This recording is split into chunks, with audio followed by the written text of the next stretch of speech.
et bienvenue sur Boop Boop, le podcast sur l'allaitement qui va faire, nous espérons, du bruit. Moi c'est Hélène, pharmacienne. Et moi je suis Cassandre, médecin généraliste. Nous sommes de plus en plus nombreuses à allaiter nos petits cœurs sur des durées plus longues qu'avant. Si toi aussi, tu t'es embarqué dans cette aventure, si tu souhaites allaiter ou aider une personne qui allaite ou voudrait allaiter, ce podcast est fait pour toi. Tu y trouveras des conseils pratiques, des partages d'expériences, des témoignages, des séances de sophrologie, de relaxation ou encore de la rééducation du périnée. Oui, à écouter lors des tétés ou pas, le tout à travers notre regard de maman et de professionnels de santé. Nous avons créé ce podcast comme le podcast que nous aurions aimé écouter pendant une tétée, pour allaiter en toute sérénité, bien informé. Bonne écoute, c'est l'heure de la tétée. Aujourd'hui, on va parler d'un sujet aussi fascinant que challengeant, l'allaitement des jumeaux. Avant de tomber enceinte, tu te disais que tu voudrais bien allaiter ton futur bébé. Tu tombes enceinte et au moment de la première écho, surprise, il y en a 2. Et tes plans peuvent un petit peu se modifier et en vrai c'est compréhensible. Si allaiter un bébé peut déjà soulever pas mal de questions, allaiter 2 bébés en même temps, ça peut sembler être une montagne à gravir. Et pourtant, c'est tout à fait possible. Pour en parler, on a le plaisir d'accueillir Agathe de Holy Mama, une plateforme conçue pour les femmes du projet de maternité à maman. Agathe est sage-femme de formation spécialisée en nutrition et maman de 3 petits mecs, dont des jumeaux. Alors moi, la plateforme Holy Mama, j'adore. Bravo Agathe et Justine pour ce que vous faites pour les futures mères et les mères. J'offre votre livre Pimp ton postpartum à toutes mes copines enceintes et conseille aussi votre plateforme à mes patientes. Et justement, je me souviens d'une vidéo où Agathe parle d'allaitement sur la plateforme et elle avait dit « J'ai voulu allaiter mes jumeaux car cela me semblait pratique. » C'est vrai que niveau pratique, t'as pas 2 bibes à préparer ni à laver, t'as pas 2 bibes plus le lait en poudre à transporter quand tu bouges avec tes bébés. La nuit, tu as juste à sortir tes nénés et le tour est joué. Donc ça a l'air pratique comme ça sur le papier en théorie, mais quand même, allaiter des jumeaux, ça doit être challengeant et fatigant. Aujourd'hui, Agathe va nous partager ses conseils, ses astuces et son expertise pour vivre un allaitement serein avec des jumeaux. Et donc que vous soyez enceinte de jumeaux en plein dedans ou simplement curieuse d'en savoir plus, cet épisode est fait pour vous. On va parler préparation, mise en place de l'allaitement, organisation du quotidien, mais aussi des défis qui peuvent se présenter et des solutions pour les surmonter. Bonne écoute. C'est l'heure de la tétée avec Agathe. Bonjour Agathe. Bonjour les filles. Alors, est-ce que tu peux te présenter, nous dire ce que tu as envie de toi, de ta famille, de ton parcours, ton métier et ton histoire d'allaitement au pluriel, je crois. Oui, alors du coup, je suis Agathe, j'ai 32 ans, mais en vrai j'ai 33, mais je le dis pas. Je suis sage-femme de formation et j'ai co-créé Holy Mama, qui est l'accompagnement digital dédié au bien-être des mères. Je suis également maman de 3 garçons. Jacques, mon premier, qui a 5 ans et demi, Anton et Aurel, mes jumeaux, qui ont eu 4 ans au mois de décembre. D'accord, ça leur fait combien d'écart du coup ? 15 mois, très rapprochés. Et puis je suis femme, enfin je suis en couple avec un homme qui est le père de mes enfants, qui s'appelle Adrien. Voilà, j'adore le sport, j'adore bien manger, j'adore profiter de la vie. Et voilà. Bah c'est bien. Et est-ce que tu as allaité ton premier ? Parce que là, on va parler de l'allaitement de jumeaux, donc normalement, tu as allaité tes jumeaux, mais est-ce que tu as allaité ton premier ? Oui, j'ai allaité mon premier, Jacques, et j'ai allaité mes jumeaux également. D'accord. Et donc, tu nous parles de ta plateforme Holy Mama. Est-ce que tu peux nous dire un petit peu plus sur ton expertise en allaitement et en parentalité, notamment sur la maternité, le postpartum, et en quoi consiste justement cette plateforme ? Alors du coup, Holy Mama, c'est vraiment l'endroit pour le bien-être des mères et même aussi des femmes. En fait, j'ai co-créé avec mon associé, c'est des programmes bien-être dédiés à chaque personne, à chaque phase, de notre maternité. Donc, il y a un programme dédié au désir de grossesse, un programme dédié à la grossesse, un programme bien-être dédié au postpartum. Et maintenant, on développe aussi des programmes bien-être pour les femmes, par exemple pour le cycle, la préménopause, puis la ménopause. Et chaque programme bien-être s'articule autour de 4 piliers qui sont le HIIT, donc la nutrition, le mouvement, le complement, donc tout ce qui est micronutrition, et le care, donc le fait de prendre soin. Voilà. Et donc, l'idée, c'est dans chacun de ces piliers de partager vraiment l'expertise adaptée au moment, à la période de vie de la femme pour booster à la fois son bien-être et booster son état de santé et de vitalité sur le long terme. Du coup, moi, mon expertise, j'ai vraiment surtout les piliers HIIT et complément, donc nutrition et micronutrition, parce que je me suis spécialisée après l'arrivée de mes enfants, mais aussi même un peu avant, dans la nutrition et micronutrition de la femme, parce que c'est ce qui a vraiment été, moi, game changer et qui m'a beaucoup aidée dans ma maternité. Et je me suis rendu compte qu'il y avait beaucoup de choses qu'on ne connaissait pas sur l'alimentation adaptée, sur la micronutrition adaptée, alors que ça nous aide énormément sur notre santé mentale, sur notre santé physique, sur notre bien-être général. Voilà. C'est vrai que chaque moment de vie est différent et devrait avoir des mises en place spécifiques pour qu'on aille bien, ça c'est sûr. Et une maman qui va bien, je pense que les enfants vont bien aussi, enfin la famille, le couple, etc. En tout cas, ouais. Félicitations pour tout ça parce que c'est top ce que vous faites. On va rentrer dans le vif du sujet. Alors aujourd'hui, on voulait parler allaitement de jumeaux. Cet épisode, il est important parce qu'on va pas se mentir, l'allaitement des jumeaux, ça présente des défis et des spécificités. Agathe, raconte-nous, comment as-tu découvert que tu étais enceinte de jumeaux? Qu'est-ce qui t'est passé par la tête à ce moment-là? Et est-ce que tu envisageais d'allaiter tes 2 bébés dès le début de ta grossesse?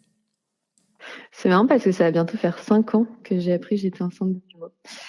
C'était au mois d'avril. On était dans la période de Covid, vraiment le big Covid, vous vous rappelez? Avril 2020, ouais, c'était confinement, tout ça, ouais. C'est ça. Les mamans, elles allaient toutes seules faire leurs échos, même accoucher, enfin, ouais. C'est ça. Donc mon premier garçon était petit, hein, il avait 7 mois, et c'est vrai que donc j'ai su que j'étais enceinte, hein, c'était voulu, cette grossesse rapprochée, et j'étais épuisée, vraiment épuisée. Je jouais avec mon fils, j'étais tout le temps allongée par terre, je lui demandais un peu ce qui se passait parce que je me disais bon, Jacques, j'étais fatiguée, mais je travaillais, là on travaillait pas, on n'avait pas de vie sociale, on se couchait tôt, on se levait tard, enfin. Donc je me disais tiens, c'est bizarre, c'est quand même pas la même grossesse, donc j'avais quand même déjà un petit truc, une petite intuition en moi qui me disait c'est pas pareil.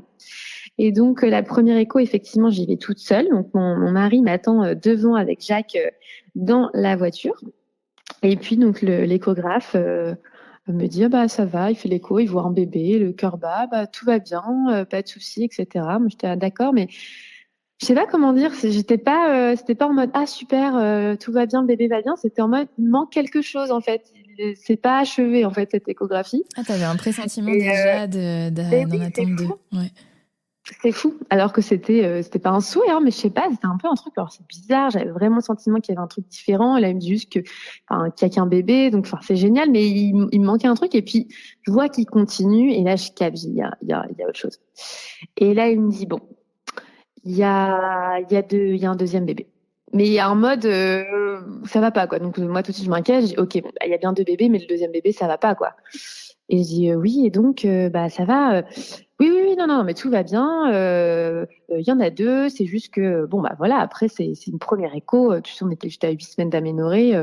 Il peut tout se passer. Donc, voilà. Je dis, oui, comme pour qu'il y en ait 1 ou 2, on sait que tout peut se passer à ce moment-là, quoi. Donc c'était un peu bizarre parce qu'à la fois, il me dit qu'il y en a 2, donc je suis contente. Et en même temps, lui, il semblait un peu genre comme s'il y avait un truc qui allait pas, alors qu'en fait, tout allait bien. Mais en fait, comme je sais pas, j'ai fait confiance à mon intuition et bref. Et tout ça pour dire que ça m'a soulagée, cette échographie, parce que ça a confirmé mon intuition. Mais par contre, ça m'a quand même assommée parce que je me suis dit, là, ça y est, c'est pas juste une intuition, c'est une réalité. T'es enceinte de jumeaux, ton premier à 7 mois et demi, c'était ouf. Et là, un peu le côté abasourdi, tu sais plus trop ce qui se passe.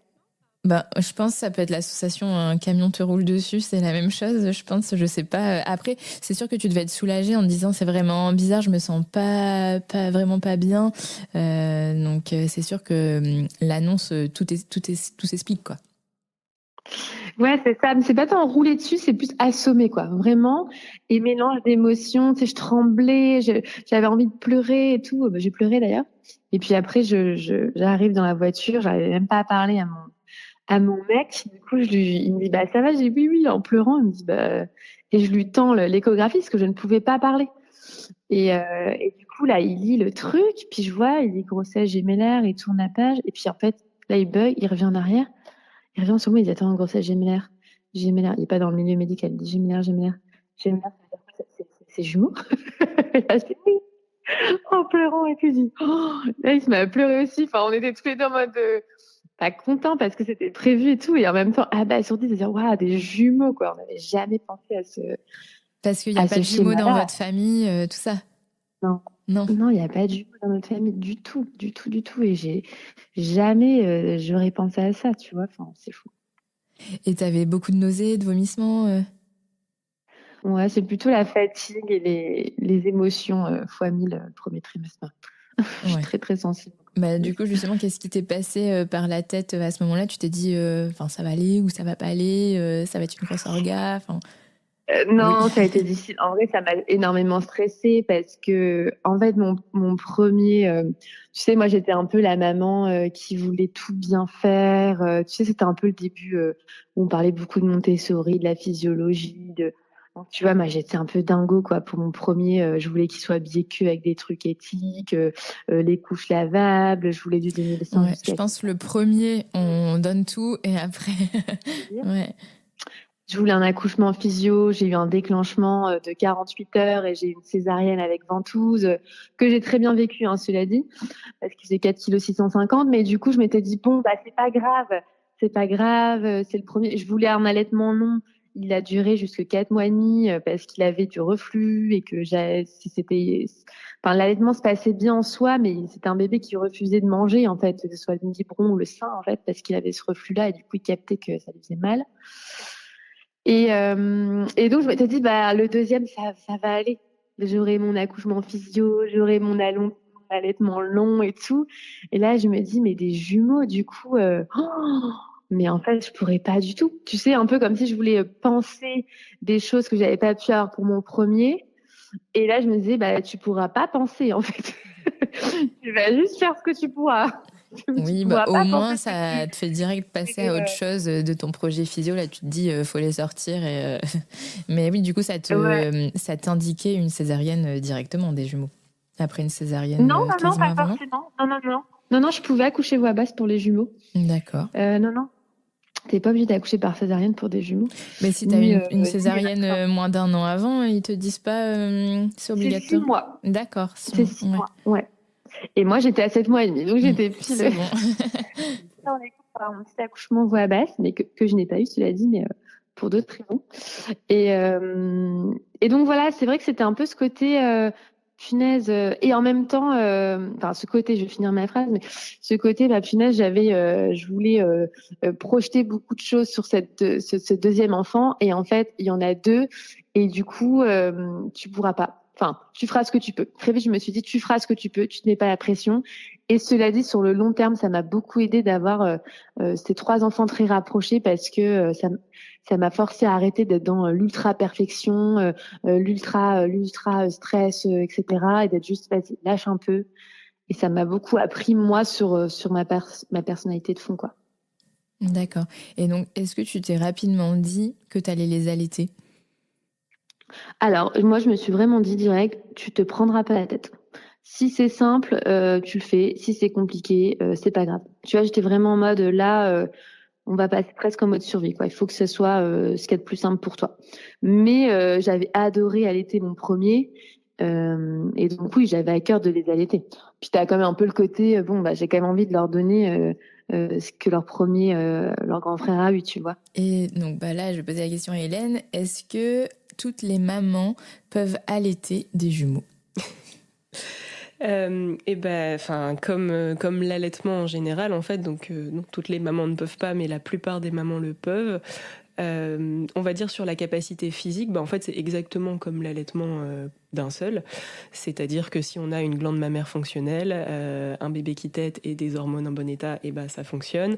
Et au niveau de la quantité, parce que c'est ça qui peut faire peur, bah en fait plus on a de demandes, plus on a d'offres. Donc s'il y a 2 bébés qui tètent, il y aura 2 fois plus de lait. Oui, et je pense qu'on peut ajouter que c'est important de bien s'informer en amont et d'essayer d'avoir du soutien avant que les bébés naissent parce que ça va être quand même assez challengeant, même si c'est possible pour la plupart des mamans. Il y a aussi le tout à côté avec la fatigue.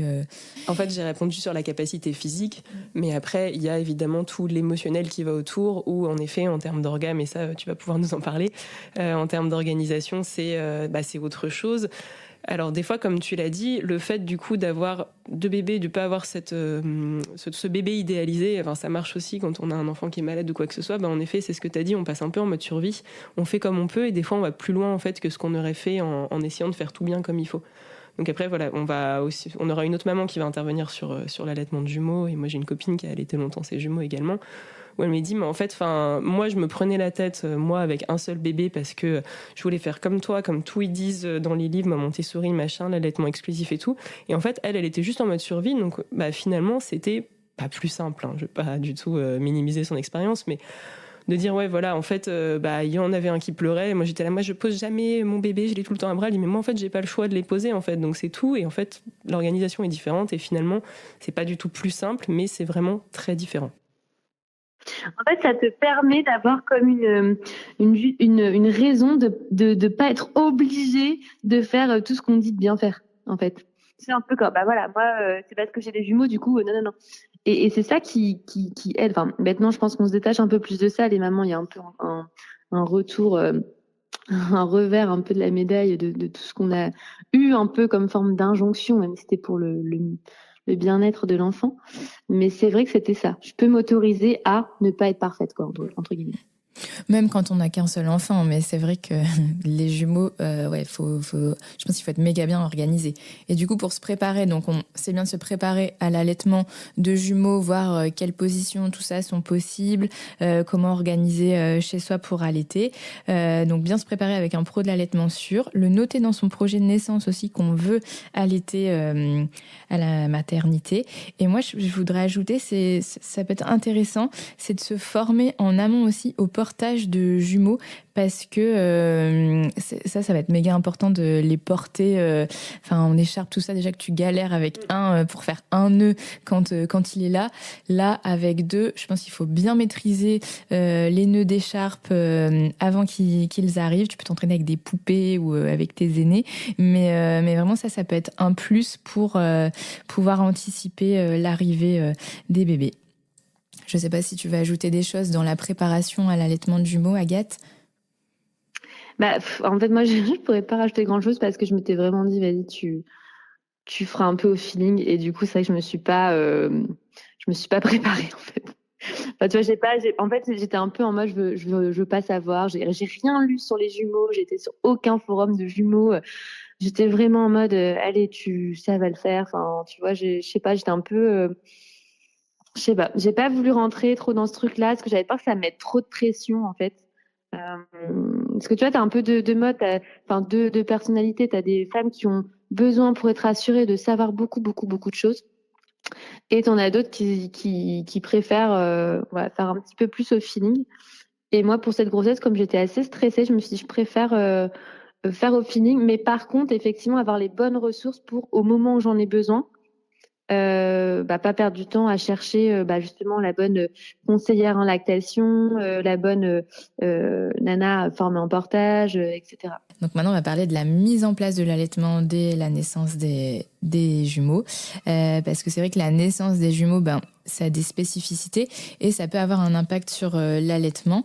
Parce que l'accouchement peut être plus précoce. Je ne sais pas combien de semaines d'aménorrhée sont nés tes garçons. Eh bien, moi, ils sont arrivés spontanément à 37 semaines d'aménorrhée plus 2. Ah, c'est bien. Ouais, c'est vrai qu'en moyenne, c'est entre 35 et 37 semaines d'aménorrhée.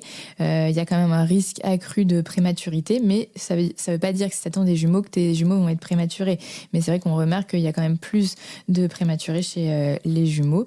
Bon, et en général, on déclenche entre 36 et 38 semaines plus 6 jours maximum pour la naissance de jumeaux. Et c'est vrai qu'un accouchement de jumeaux, c'est souvent médicalisé. Je suis pas sûre qu'il y ait beaucoup d'accouchements physiologiques chez les jumeaux. Et il y a souvent des césariennes aussi. Toi, c'était quoi la cause de ta césarienne du coup ?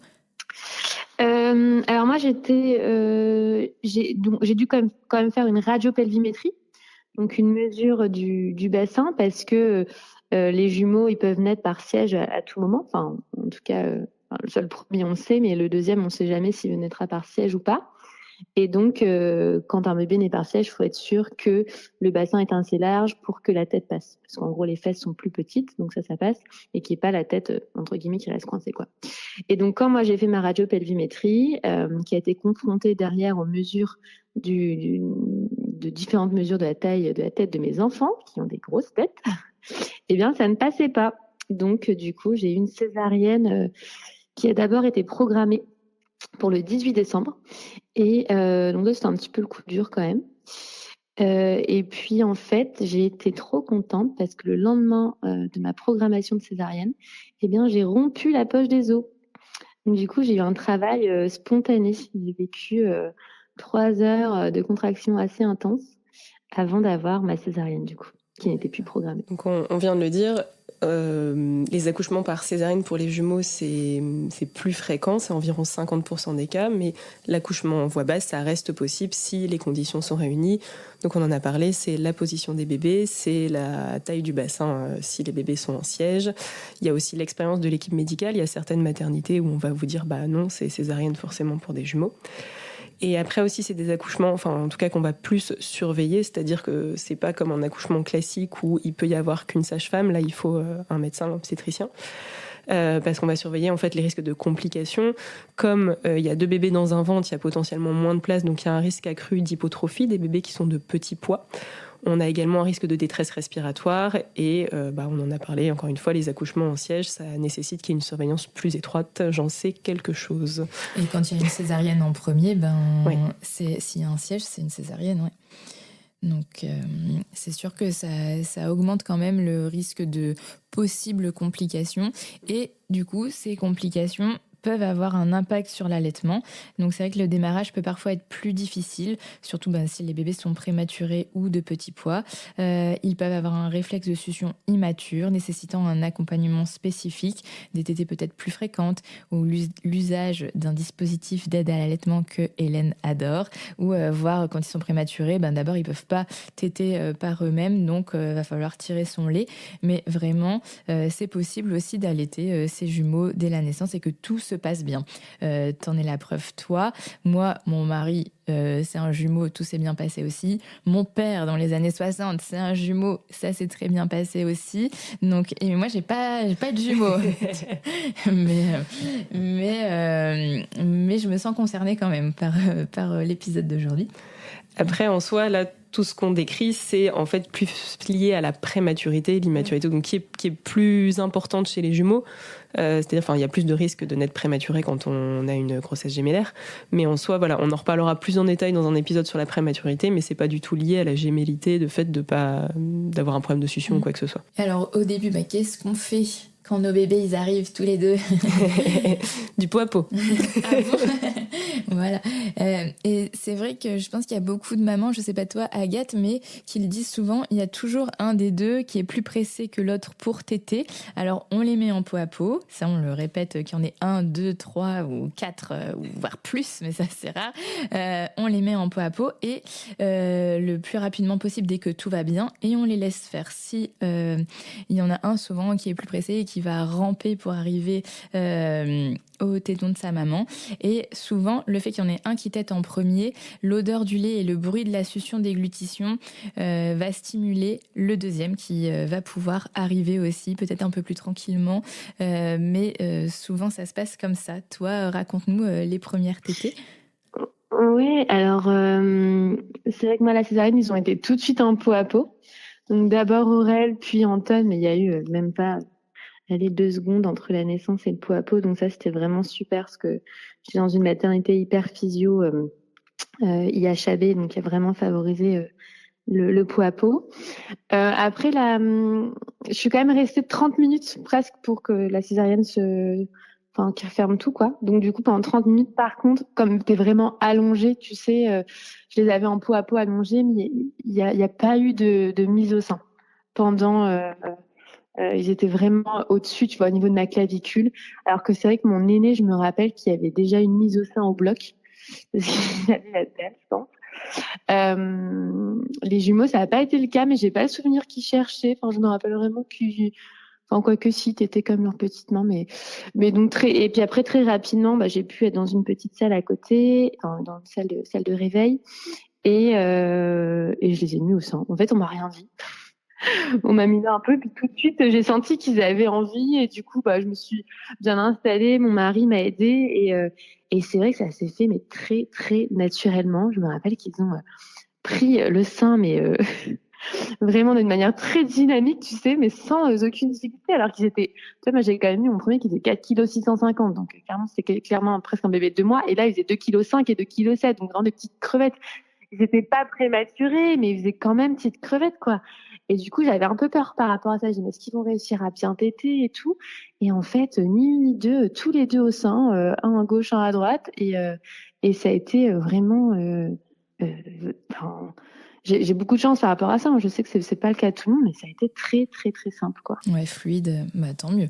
Et donc, c'est vrai, on peut rappeler la mise au sein précoce, un peu forcée, si les bébés cherchent pas, c'est pas obligatoire. Le pot à pot d'accueil, donc ça peut durer même une demi-heure, 1 heure. S'ils tètent pas, s'ils ont pas envie de téter, on les force pas à les mettre au sein. Toi, c'est ce qui s'est passé du coup. Et ce qui est trop bien, je pense, dans l'hôpital où t'as accouché, c'est que t'as pas été séparée de tes jumeaux.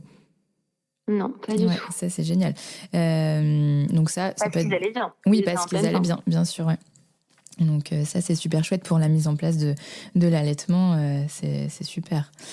Et alors, donc après la maternité, donc tu as eu ta montée de lait, tout ça. Est-ce qu'elle a été décuplée, doublée par rapport à ton premier parce qu'il t'était 2 fois plus et du coup, tu avais des seins encore plus gros ou plus douloureux ou comment ça s'est passé? Non, justement, au contraire, j'ai le souvenir que c'était plus intense pour Jacques que pour les jumeaux parce que je pense qu'aussi, comme tu en as 2 qui t'aident, tu as aussi 2 fois plus de lait qui est extrait, en fait. Donc j'ai moins le souvenir d'avoir souffert, même j'ai pas souffert, ça dit, de ma montée de lait pour Jacques, mais c'était quand même intense, quoi. C'était vraiment deux énormes obus. Je me rappelle que je mettais beaucoup d'argile verte, que j'ai beaucoup de massages un peu drainants. Là où pour les jumeaux, j'ai pas le souvenir d'avoir eu vraiment mes 2 pierres à la place des seins pendant longtemps. J'ai pas mis d'argile verte. Et je me rappelle qu'en fait, non, comme il t'était très fréquemment, ça s'est hyper bien passé et ça a été moins intense, clairement, que pour Jacques. C'est peut-être ça la solution, en fait. Faut 2 bébés, on a 2 seins, donc voilà. C'est 2 bébés pour tout drainer, mais c'est ça, c'était mieux drainer, quoi. Si ton mari veut téter. Ah, mais c'est ça, hein. Parce que c'est à la demande, au final, c'est vrai que moi, les 3-4 premiers jours à la mater, en vrai, allez, ils étaient peut-être pas tout le temps au sein, mais quand même très, très, très, très, très souvent. Et c'est vrai que moi, ils ont été bien réveillés. C'était annonciateur des mois qui allaient suivre. Mais on a passé 3 nuits blanches. Du coup, ils étaient tout le temps au sein. Donc, c'est vrai que j'ai pas souvenir de montée de lait douloureuse. Et ma mise en route de lactation, c'est mise en route très, très, très facilement, quoi. C'est ce qu'on entend des fois alors, sur les jumeaux et également sur le co-allaitement quand on allaite encore un bébé ou un bambin et qu'on a un enfant qui naît. En fait, finalement, l'aîné permet de désengorger et d'éviter les montées de lait douloureuses et tout ça. Donc voilà, encore une fois, une solution. Ayez 2 enfants qui tètent. N'hésitez pas, ça a l'air super. Alors on va passer un peu à la suite. Après la maternité, on rentre à la maison. Et là, c'est les questions qui vont vraiment intéresser peut-être les mamans qui sont enceintes de jumeaux actuellement et qui se posent des questions. L'organisation et la gestion du quotidien. Alors c'est un tsunami, le retour à la maison avec un bébé. Donc on imagine qu'avec 2 bébés, ça peut être un double tsunami, surtout quand on a un autre bébé de 7 mois à la maison. 15 mois du coup. Ah oui, 15 mois, oui. Ah oui, non, sinon, ce n'est pas possible, Hélène, en fait, physiologiquement, d'avoir un bébé de 7 mois et d'accoucher. Tout va bien. Et juste à la maternité, demandez le plus d'aide et toutes les questions qui vous passent par la tête, posez-les. Genre, quelle position? En plus, toi, c'est position d'allaitement de jumeaux avec césarienne. On va en parler après des positions de l'allaitement. Mais vraiment, posez toutes vos questions. Soyez blindés avant de sortir, je pense. Et peut-être, on peut refuser les visites. Toi, c'était pendant le Covid, donc au moins la question se posait pas. Mais pour être vraiment rodé, vraiment calé dans l'allaitement de tes jumeaux pour sortir serein, parce que quand il y a des visites, quand on ne peut pas être les seins à l'air, tout ça, parce qu'il y a quelqu'un de ta famille, ton beau-père, etc., qui vient pour te caler dans ton allaitement, c'est jamais simple. Donc, moi, c'est mon conseil, c'est de poser toutes tes questions, voir bien les positions et le refus des visites, que ça soit 1 ou 2, mais encore d'autant plus quand c'est 2, ils auront tout le temps de les voir après. Donc voilà. C'est vrai d'en profiter parce que il y a quand même des moments où mon mari partait quand même voir mon fils aîné parce qu'il était quand même petit, que moi je pouvais pas le voir du tout, il pouvait pas venir nous voir. Tu te retrouves quand même, t'as tes 2 bébés au sein, les mettre tous les 2 et que t'en as un qui finit. Enfin, tu vois, parfois tu galères un petit peu et c'était quand même cool de pouvoir avoir une aide qui m'aidait au début à trouver un peu mes gestes ou qui me rassurait parce que, enfin, c'est bête, mais mince, faut que je fasse gaffe, pas que je le fasse tomber, faut que je le mette bien. Enfin, et du coup, je me souviens d'une auxiliaire de puériculture qui était à côté de moi. Mais en fait, ce qui était génial, c'est qu'elle était à côté de moi, mais elle faisait pas pour moi.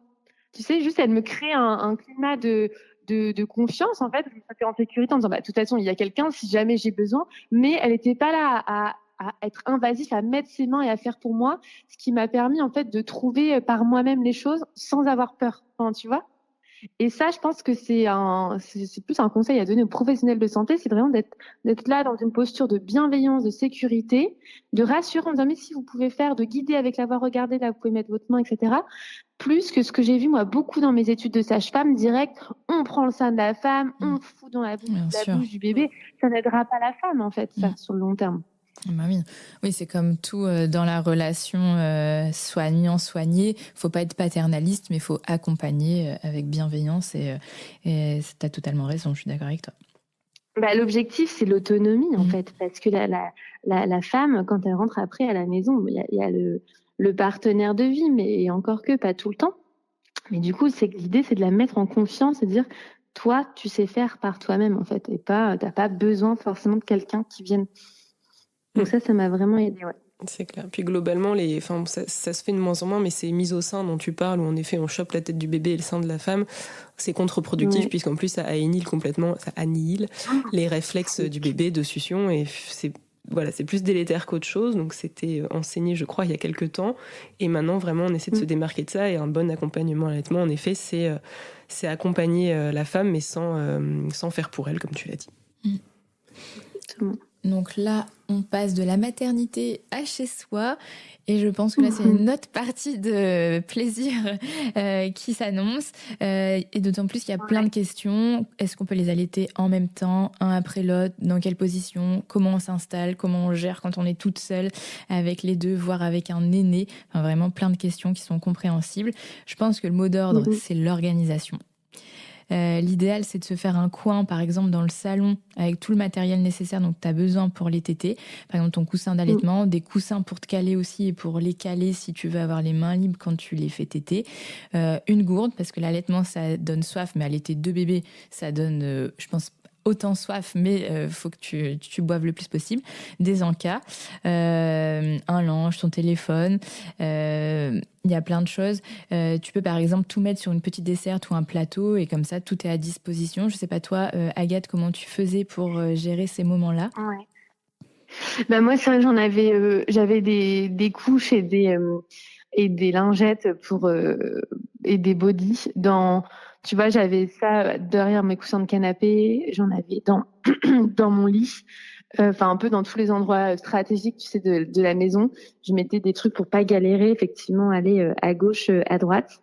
Et puis j'avais aussi deux petits couffins, tu sais, pour pouvoir, parce que nous on avait notre chambre à l'étage, donc ils étaient en cododo tous les deux dans notre chambre. Et en bas, du coup, pour pas devoir descendre le truc et tout, j'avais 2 petits couffins dans lesquels ils ont dormi longtemps. Non, et après, nous, ce qui nous a beaucoup aidé quand même, c'est notre village, où c'est vrai que je crois que les 6 premières semaines, on n'a jamais été seuls un week-end. Donc il y avait tout le temps les grands-parents, on a de la chance d'avoir, de la chance. Nos parents sont tous les deux séparés, du coup on a 4 couples de grands-parents. Ah oui, ça te fait beaucoup de main d'œuvre, c'est pas mal. Mais plus de belle-mère. Oui, c'est ça. Mais du coup, non, c'était quand même assez chouette de pouvoir compter sur eux, en fait. Donc, on a eu quand même beaucoup, beaucoup d'aide au début. On était très entourés et ça, c'était cool de pas être tout seul, enfin, à deux avec nos 3 enfants. Je pense que ça a permis que ce soit plus soft aussi pour notre aîné, qu'on ait aussi, nous, plus de temps avec lui et pas que ça soit en mode, les petits frères sont arrivés, papa, maman n'ont plus de temps pour moi. Et j'avais énormément, parce que comme j'adore manger, comme je vous l'ai dit, j'avais quand même énormément préparé de plats congelés. Et j'avais aussi fait un énorme plein Picard, boîte de conserve et tout pour avoir des trucs pas trop dégueux et en même temps facile à faire, quoi. Alors du coup, on a parlé organisation et après on a envie de parler pratico-pratique avec les positions pour allaiter des jumeaux. Alors on n'est pas obligé d'allaiter ces 2 bébés en même temps, donc quand il y en a qu'un, classique. Mais il peut arriver, alors par souci d'organisation, parce qu'en effet, allaiter 2 bébés l'un après l'autre, c'est 2 fois plus de temps. Donc par souci d'organisation, ou tout simplement ils ont faim en même temps, de devoir allaiter les 2 jumeaux. Et on l'a dit, on a 2 seins, donc ça tombe bien.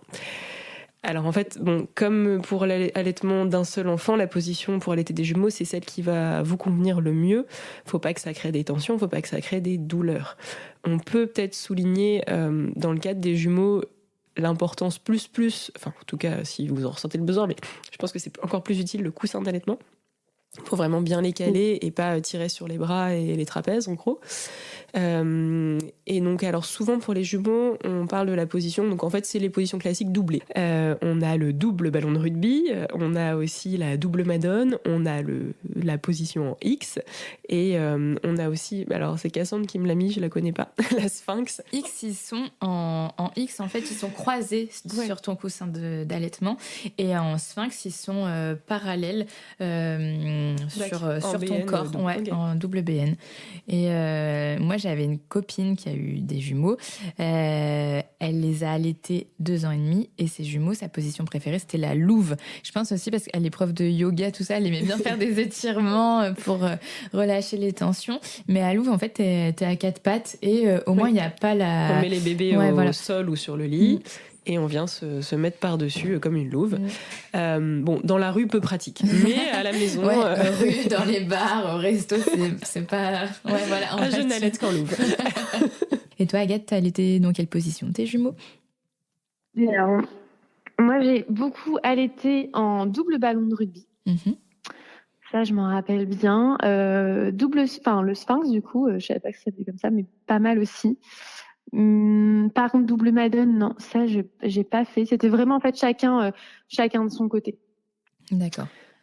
Mais après, moi, j'ai quand même le souvenir de pas les avoir tant allaités les deux en même temps. Au début, c'était pas mal ça, au tout début. Et après, moi, je me souviens avoir eu la chance que c'était vraiment, j'en allaitais un et puis l'autre enchaîné. Mais sans le chercher à le faire, en fait. Hein. C'est pas moi qui crée ça, mais surtout la nuit, en fait. J'ai vraiment ce souvenir-là, la nuit. Il y en a un qui se réveillait. Du coup, on avait aussi un petit moment à deux. Et puis, il s'est apaisé. Et puis, hop, le deuxième se réveillait. Et du coup, je l'allaitais. Donc ça, c'est vrai que c'était assez pratique. Et puis, en journée, si, ça arrivait qu'ils se calaient tous les deux. Et moi, j'aimais beaucoup les tétés à deux. Mais moi, j'ai vraiment un souvenir d'une fluidité, en fait, assez... c'est vrai que quand tu racontes, ça a l'air simple. Non, mais en fait, moi, là, depuis le début, je suis en train de me dire, mais en fait, avoir des jumeaux, ça a l'air vachement plus simple. Déjà, parce que tu vois, s'il y en a un qui a un petit problème de succion, l'autre stimule ta lactation, donc en fait, il règle le problème. Là, ça a l'air fluide, complètement détendu, non, mais incroyable. Je vais faire un petit 3e, et puis peut-être que ce sera 3-4, nickel.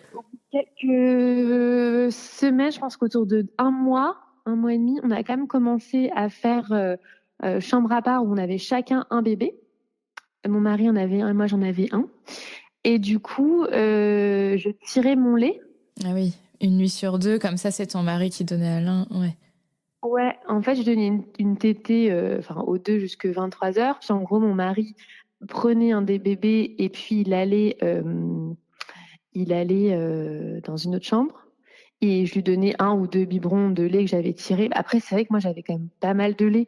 Parce que je me rappelle que je ne tirais même pas mon lait avec une machine. Hein, je le tirais à la mano. Ah oui. À la mano, où j'avais un tire-lait manuel. Mais c'est vrai que j'avais un super bon débit.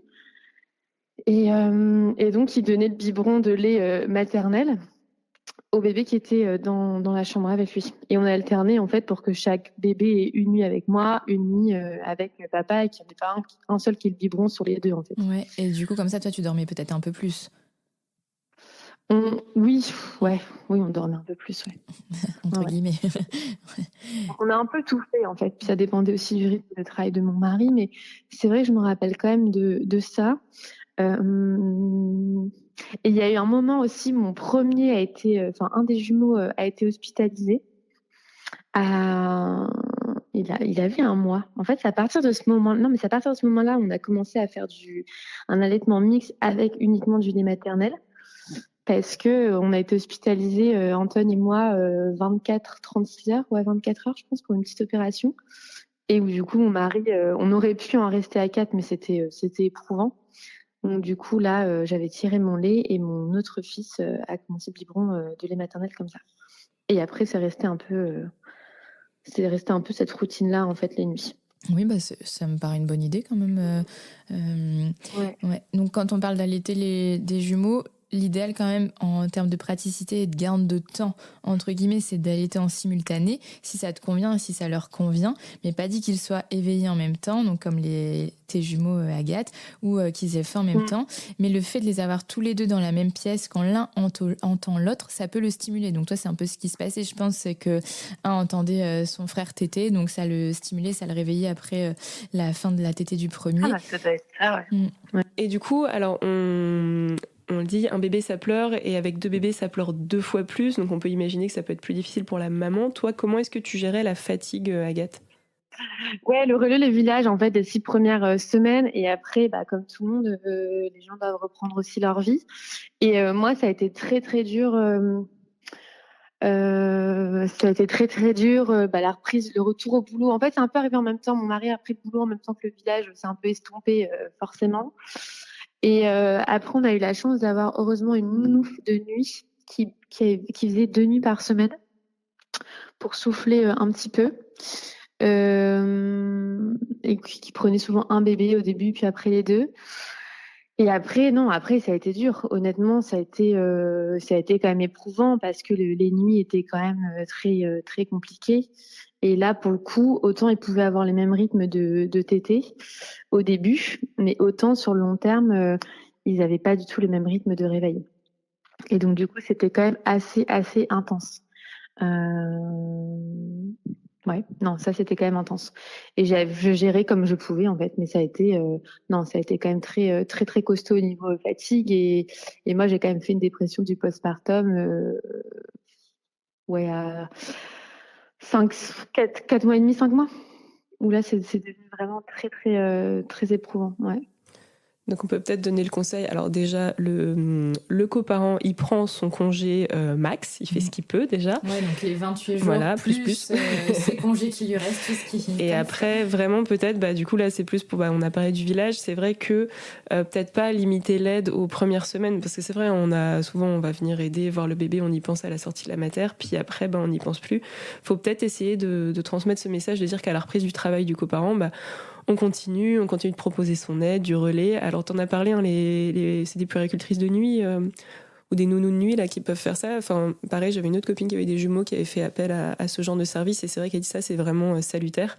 Parce que le sommeil, reste quand même le nerf de la guerre. Et là, c'est 2 fois plus. Hein. Donc, n'hésitez pas, c'est un coût, hein, mais à mettre ça sur la liste de naissance ou voilà, à s'offrir ça. Des fois, ça peut être plus intéressant qu'autre chose. Enfin, moi, j'en suis à un stade où mes enfants sont grands, mais pourtant une nuit de sommeil n'a pas de prix dans mon cas. Vraiment, si tu veux quoi pour ton anniversaire, franchement, dormir. Donc voilà, donc ça c'est vraiment précieux. Et voilà, vraiment ce message de solliciter votre village au-delà du premier mois. Tu l'as dit, on peut faire une dépression du postpartum à 4-5 mois avec l'accumulation en fait de la fatigue et de la pression. Quoi. Vraiment solliciter ça. Et ce que je savais pas justement à l'époque et qui est maintenant mon combat actuel, donc c'est un message hyper important pour moi à passer, c'est tout ce que je transmets justement sur Olimama, c'est que une grossesse gémellaire, ça s'accompagne différemment, notamment au niveau de l'apport alimentaire. On a des besoins alimentaires qui sont tout autres. On a besoin aussi de supplémentation parce qu'on crée 2 bébés. Donc forcément, on va donner 2 fois plus. Et pour que notre corps, notre système nerveux, notre santé mentale, notre métabolisme global continue à bien fonctionner sur le long terme en créant ces 2 enfants, en les mettant au monde et en s'en occupant en postpartum, il y a vraiment un truc plus au niveau de l'alimentation, de la micronutrition pendant la grossesse, un peu pour se dire je vais pas décharger toutes mes batteries en fait, et essayer le plus possible de le maintenir en postpartum. Donc l'alimentation, ça peut être difficile, mais on peut trouver des moyens quand même. Et bien évidemment de se supplémenter dans certains suppléments. Et ça change vraiment énormément la donne. Et voilà, ça c'est vraiment ce que j'ai compris moi et ce que j'essaye de partager parce que c'est vraiment pas négligeable. C'est pas juste aller manger bien et prenez des petites pilules. Non, c'est qu'il y a un réel impact sur notre santé globale en fait. Oui, bien sûr. Nous, on en parle dans un épisode avec Jolie Mama de l'importance de bien manger pendant la grossesse et le postpartum, de se supplémenter, surtout si on mange pas beaucoup de protéines animales, etc. Et de bien s'hydrater, de manger le plus possible, varié, équilibré, le moins transformé possible. Ça, c'est méga important. Et c'est vrai que quand on te suit sur les réseaux, Agathe, on voit bien que c'est ça ta base de vie, quoi. Ça, c'est vrai que c'est hyper cool ce que tu nous partages, c'est pas mal. Vraiment à retenir en très court, c'est manger suffisamment de protéines et de toutes les protéines et manger beaucoup d'oméga 3. Donc, tout ce qui va être sardines, maquereaux, des œufs, graines de lin, graines de chia, graines de chanvre, du saumon de temps en temps. Ça va être vraiment, pour moi, c'est un peu indispensable du grossesse postpartum. Et principalement pour les jumeaux, pour la santé mentale et pallier les carences et avoir un système nerveux qui fonctionne bien. Le message est reçu. Donc, tu as parlé de liste de naissance, de pouvoir s'offrir une nounou la nuit, mais aussi on peut mettre sur sa liste de naissance à se faire offrir le coussin d'allaitement. Ça, je pense que c'est primordial, surtout quand on a des jumeaux, pour bien se caler, les caler. Et sachez qu'il existe des lits cododo spécial jumeaux. Ça, c'est quand même pas mal, c'est quand même confort, parce que oui, au début, ils sont tout petits, ils rentrent dans un lit une place, mais au final, ils vont quand même vite grandir et grossir, et du coup, c'est pas mal. Je sais pas toi, Agathe, si tu avais ce genre de lit. Ah si, nous on avait un super lit. Alors c'est quand même un investissement, donc moi je vous conseille de le prendre en seconde main ou effectivement de demander un cadeau. Mais c'était du coup je fais de la pub, mais il est vraiment chouette. Je n'ai pas de partenariat pour nous. C'était le lit Zebra. Donc en fait c'est un très grand lit où je pouvais les caler tous les deux. Donc je pouvais mettre chacun leur petit couffin en fait dedans.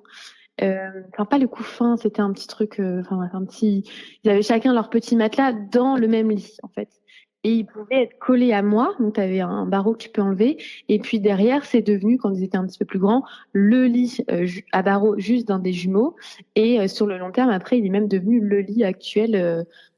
C'est encore le même lit, quoi. Ah oui, c'est totalement évolutif. C'est pas mal. Évolutif, et il est vraiment. Alors, c'est un budget, il coûte quand même, je crois, un truc comme 700 €. Mais au final, tu as ton cododo, tu as un lit à barreaux et tu as un lit jusqu'aux 7-8 ans de l'enfant. Ah oui, c'est un bon investissement. Moi, ça a été vraiment top. Et puis, il est au bon niveau, au niveau de ton lit. Enfin, c'est parfait, tu peux le régler. Enfin, c'était très, très facile, du coup, pour moi. On mettra la référence. Et aussi, je pense, en cadeau de naissance, on peut demander 2 écharpes de portage. Ça, on en revient tout à l'heure à se préparer à porter ses bébés. Mais c'est vrai qu'au début, on n'a pas 4 bras et le portage va bien nous aider. Donc, je pense qu'en nécessaire, en plus minimaliste possible, c'est ces choses-là qui sont importantes à l'arrivée de jumeaux avec tout le reste. Arrêtez d'offrir 50 doudous, quoi. Mais vraiment, ça, c'est important pour les parents de jumeaux. On va enchaîner avec, on en a déjà un peu parlé, mais les éventuelles difficultés et les solutions qu'on peut leur apporter. Alors globalement, on va être confronté aux mêmes difficultés qu'avec un bébé, mais x2. Donc on a des pics de croissance, ce qu'on appelle des jours de pointe, où les bébés vont vouloir plus téter. Et ça arrive aussi avec les jumeaux, aux mêmes âges, 1 semaine, 3 semaines, 6 semaines, 3 mois, 6 mois, où tout d'un coup ils veulent téter. Et là x2. Et la petite particularité, c'est que ça peut aussi être décalé quand on a des bébés. Donc on peut avoir un bébé qui veut beaucoup téter à 7 jours et l'autre à 9. Et du coup, la fatigue. C'est de la demande intense et c'est difficile, encore une fois, du relais. Idéalement, on va rester sur un allaitement à l'éveil, à la demande, pour que la lactation se régule au mieux. Ça, c'est surtout sur les premières semaines, les premiers mois. Et en même temps, moi, c'est vrai que ça, je crois que c'est un des seuls conseils que j'avais lu ou reçu. C'est de se dire, avoir une vision long terme aussi de notre énergie et se dire, là, je suis crevée, il est minuit, il y en a un qui vient de téter, c'est pas grave, en fait, si tu réveilles l'autre et que c'est difficile là, tu vois, voilà, parce qu'il faut aussi, on peut pas tout faire bien, répondre pas exactement ce qu'on nous dit, faire allaitement à la demande, etc. avec des jumeaux. Faut aussi parfois se dire, ok, c'est quoi ce qui est bien pour moi? Et il y a quand même moyen je sais que c'est un mot qu'on va pas forcément aimer dans l'allaitement maternel classique, mais de les réguler quand même. Et de se dire, moi je me rappelle qu'il y a des moments, j'arrivais au fur et à mesure à les caler en même temps, en fait, quand ils se déréglaient un petit peu. Bien sûr, il faut penser à soi aussi. Il faut 2 fois plus se prioriser, en fait. Ouais. Et c'est pas grave. Et en fait, ça s'est très bien passé pour eux. Il y a pas eu de soucis, il y a pas eu de perturbation, en fait. Et moi, il y a des moments, ça m'a aidé aussi à économiser un petit peu mon énergie. Et du coup, ce que tu dis, ça revient un peu à ce que disait ma copine, en fait, j'en parlais tout à l'heure, mais voilà, ce côté où, en fait, pas le choix du coup, oui, je voulais pas utiliser le mot régler tout à l'heure, mais tu l'as dit, en fait, ouais, de caler le truc, en fait, parce que, ouais, elle me disait, en fait, il y en a un qui pleure, je le prends, il tète, je le pose, je prends l'autre. C'est un peu militaire, mais en fait, je n'ai pas le choix, et en fait, c'est aussi comme ça on prolonge son allaitement, parce que sinon, en fait, on s'épuise et on arrête. Donc, faut se prioriser soi et ce qu'on a envie, et voilà, il y a vraiment un discours à nuancer encore plus dans le cadre de l'allaitement de jumeaux. Et du coup, il y a une question quand même qu'on se pose, c'est a-t-on toujours assez de lait, même avec des jumeaux? Eh bien oui, sur le principe que l'offre s'adapte à la demande, on a 2 fois plus de stimulation et donc 2 fois plus de production. Donc oui, on aura du lait comme avec un seul. Je ne sais pas ce que tu en penses, Hélène. Oui, on l'a déjà dit. Oui. Et donc ce qu'on peut dire aussi, c'est on peut toujours donner le même sein au même bébé. Je sais pas, toi, Agathe, si Anton t'étais toujours, par exemple, du sein gauche et Aurèle du sein droit, mais ça, c'est possible parce que du coup, ton sein se régule au bébé qui est toujours sur le même sein, mais après, on peut alterner aussi, il n'y a aucun souci. Je sais pas, toi, comment tu faisais? Moi, j'avais quand même pour souci entre guillemets d'alterner, tu sais, pour au niveau de la tête, que ça, enfin, tu sais, qu'ils aient pas qu'un côté qui se développe plus que de l'autre, pour qu'ils tournent bien la tête des 2 côtés, etc. La plagio, c'est pas trop la problématique, mais j'ai alterné quand même, mais plus d'un point de vue moteur que d'un point de vue allaitement maternel. Tu vois. Ok, parce que c'est vrai que je pensais ça parce que ma belle-mère, elle a eu des jumeaux, j'en ai parlé tout à l'heure, et moi je trouve qu'il faut pas s'épuiser dans des choses qui pour moi n'ont pas grand intérêt, parce que par exemple, donc elle a eu des jumeaux, c'est mon mari et son frère, et elle les a pas allaités, mais ça, ok, mais elle avait tellement peur de faire des différences entre eux qu'elle notait tout dans un carnet, lequel elle a pris en premier quand il pleurait, lequel elle a donné en premier le biberon, lequel elle a donné en premier le bain, quel jour, etc. Donc je pense que ça doit être humain de vouloir faire 0 différence, mais je pense que ça t'épuise pas mal. Donc oui, il a pris le sein droit, il prendra le sein gauche. Enfin, on s'en fout. En fait, il n'y a pas besoin, c'est instinctif et on fait ce qu'on peut. Je pense, surtout quand on en a 2 du même âge, c'est fatigant. Faut pas se fatiguer avec ces choses-là, et surtout, ils vous en voudront pas. Ça, c'est sûr. Non, puis moi, c'est vrai que. En fait, moi, on a quand même eu, parce qu'après, mon mari a été pas mal présent parce qu'il a eu son congé Pâques. Enfin, qui n'était pas vraiment en congé parce qu'il avait son entreprise, mais après, il a pu. C'était que 11 jours en plus. Il est sorti de son entreprise. Ouais, il est sorti de son entreprise vers 3-4 mois.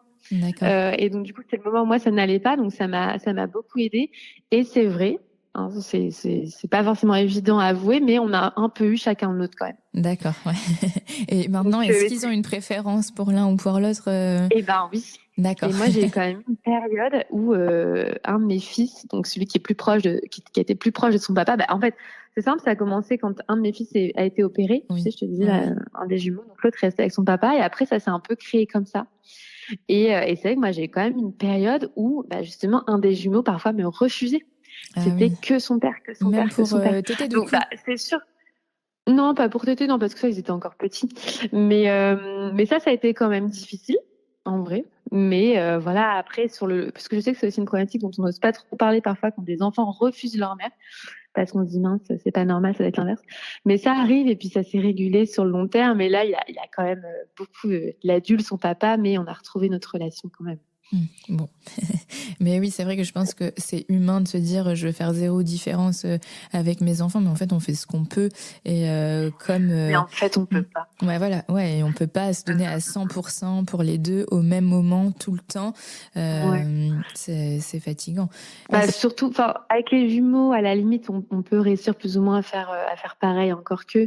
Mais je trouve que c'est vrai que c'est un peu une pression, moi aussi, que j'avais de me dire je veux faire exactement pareil pour tous mes enfants, leur donner la même éducation, etc. Mais en fait, force est de constater que t'es pas la même femme à ces différentes périodes de vie, t'es pas la même mère, ta situation de vie n'est pas la même. Et donc, tu pourras pas. Mais c'est des maternités qui sont différentes et qui font que tes enfants auront aussi des personnalités différentes et c'est ok en fait. Oui, Tu et vois, c'est faut ça qui est pas, bien au final. C'est, enfin, on peut pas, on veut pas qu'ils soient tous pareils de toute façon. C'est vrai que ça c'est important. Et du coup, ça. tu parles de tous tes enfants. Comment tu faisais pour gérer ton aîné quand tu allaitais tes jumeaux? Ah oui, ça c'est marrant, j'ai plein de souvenirs parce que moi c'était ma pression de dire je veux pas qu'ils se sentent Bah mis oui, à part. ouais. Et donc dès que j'allaitais les jumeaux et qu'il était en demande, eh bien je créais des jeux avec lui mais à D'accord. l'oral, tu sais, Oui.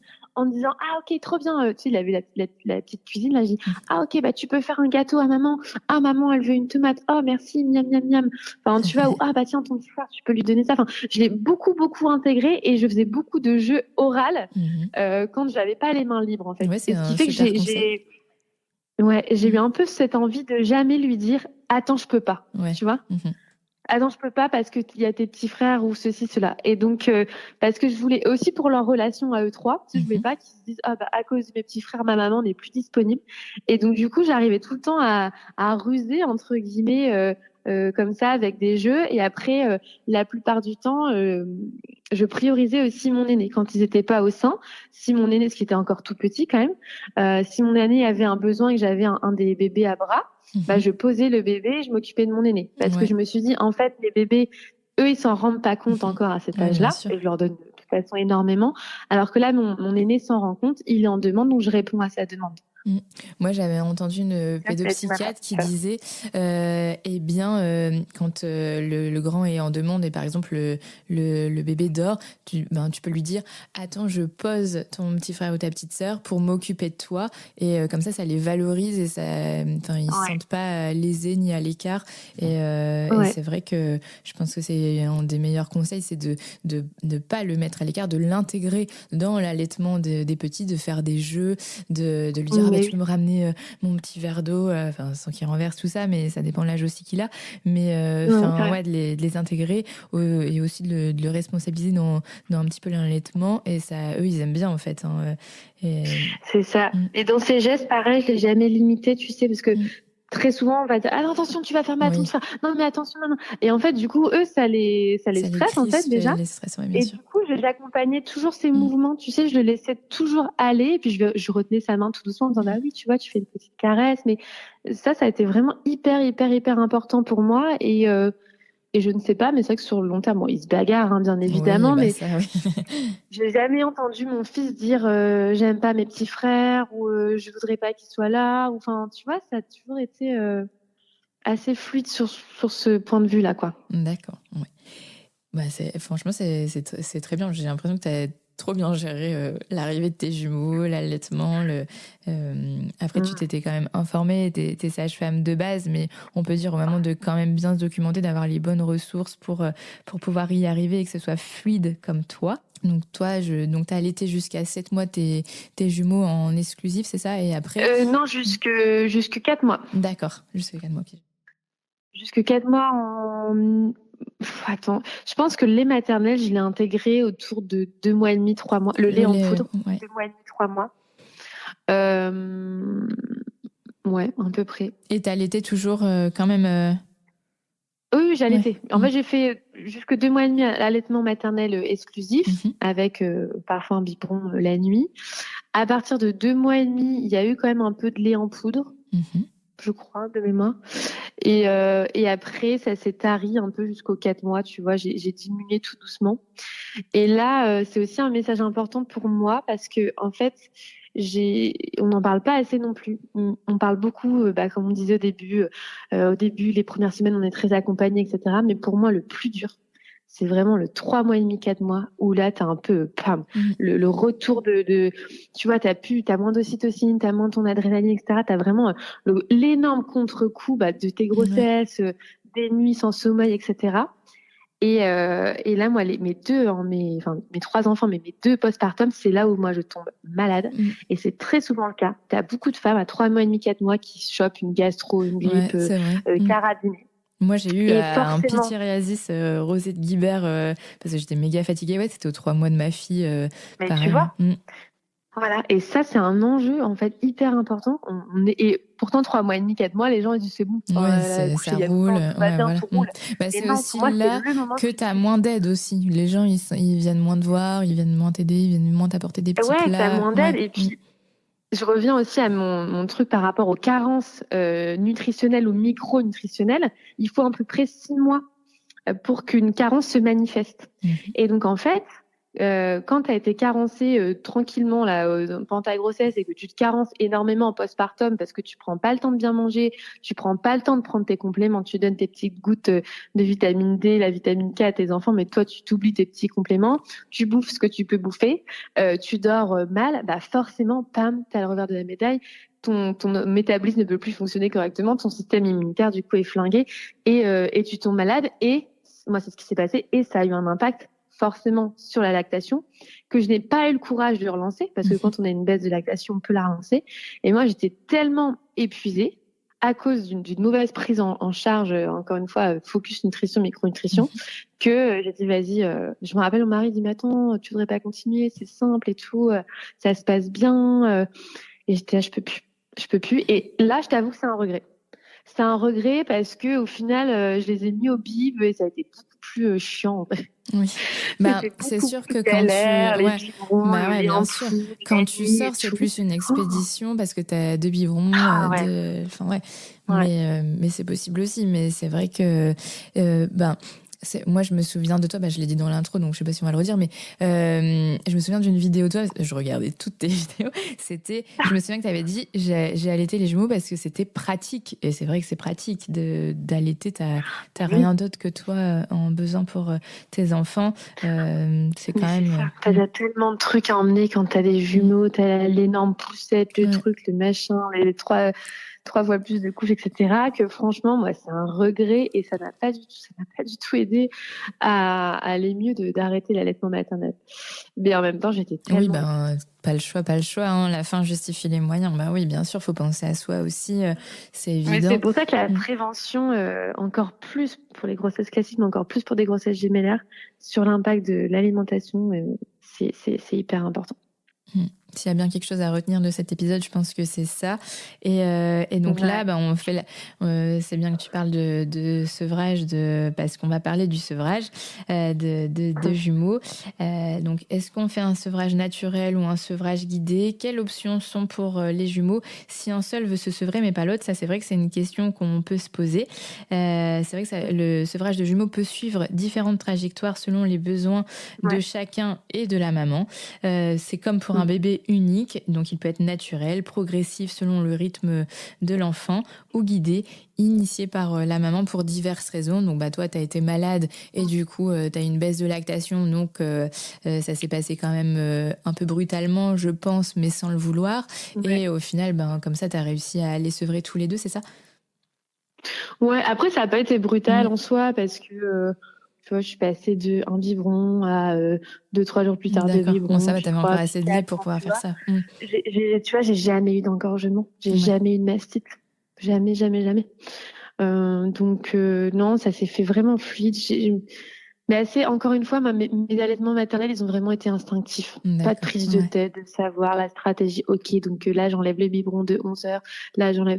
Franchement, faut s'écouter, faut écouter son corps. Là, mon sein, il est fort il est fort rempli, bah, je donne le sein. Là, il est moins rempli, bah, tiens, je peux donner un biberon. Enfin, tu vois, se lâcher un peu la grappe sur tout des protocoles. On n'est pas des machines, en fait, tu vois. Oui, bah, c'est ce qu'on revient tout à l'heure. C'est vraiment, il faut pas se fatiguer avec des choses qui ont pas raison d'être pensées. L'allaitement doit être simple pour 1, pour 2, pour des triplés. C'est vraiment ça, simple et fluide. Et ça, c'est vrai que tu nous le dis bien dans ton témoignage.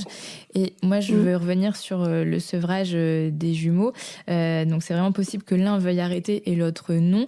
Mais c'est bien de respecter leur rythme à tous les deux. Du coup, si tu peux le faire, si tu peux encore en allaiter un que l'autre ne veut vraiment plus et qu'il vit très bien, et ben c'est tout aussi possible. Il faut vraiment respecter le rythme de tout le monde, des bébés et de la maman. Et donc Agathe, oui, c'est vrai ce que tu dis, parce que j'ai le souvenir que, tu vois, je te dis 4 mois, mais je me souviens qu'il y a quand même encore eu des petites tétées nocturnes, câlins, qui ont traîné jusque 6 mois, je crois. Ouais. Et je sais plus si c'était les 2 ou 1, mais ouais. Ouais, c'est en réconfort, quoi, les tétés câlins réconfortants qui ont plus de visée nutritive, mais ils en ont besoin quand même. Ouais, c'est vrai que respecter leur rythme tant qu'on peut, c'est bien de le faire. Après, si on peut pas, si on veut pas, ben c'est pas grave. Mais ils sont pas tout le temps calés en simultané, même pour ça, quoi. Et même dans leur développement en général, je pense. Même si c'est des vrais jumeaux qui sont en copie conforme, leur rythme n'est pas forcément copier-coller, ça par contre. Non. Est-ce que tu as un dernier conseil à partager aux futures mamans ou mamans de jumeaux, même si le témoignage est riche en conseils, si tu en as un autre à nous partager?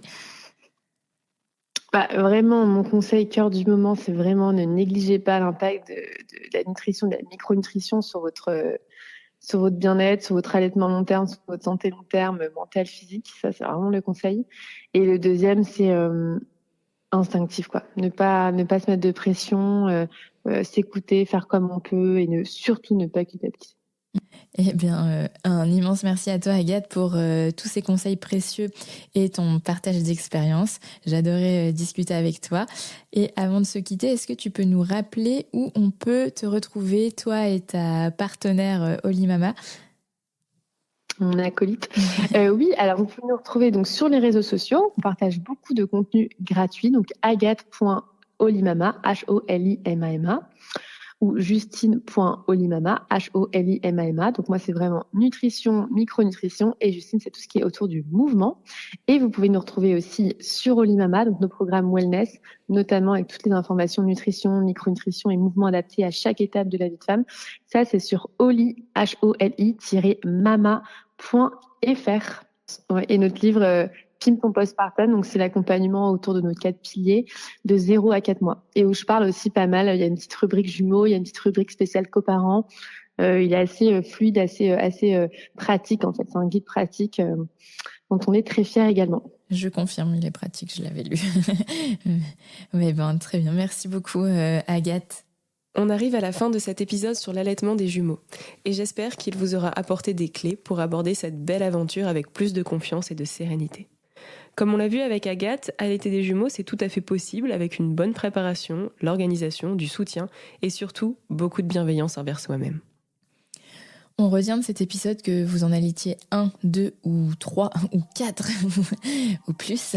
Rappelez-vous que vous faites de votre mieux pour vous et votre bébé et vos bébés et que c'est déjà énorme. Prenez soin de vous. C'était l'heure de la double tétée en simultané.